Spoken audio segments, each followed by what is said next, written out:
Ininspeksyon naman po ng Nutrition Action Office ng Bacnotan, La Union ang mga market stalls na nagbebenta ng iodized salt sa pamilihan bayan kasunod ng pagtalima sa salt iodization law.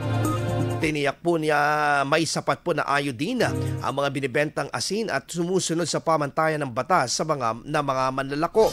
Layunin din na masugpo ang iodine deficiency disorders sa bansa, partikular na sa mga kabataan at buntis sa pamamagitan ng monitoring ng kalidad ng mga nabibiling asin sa mga pamilihan.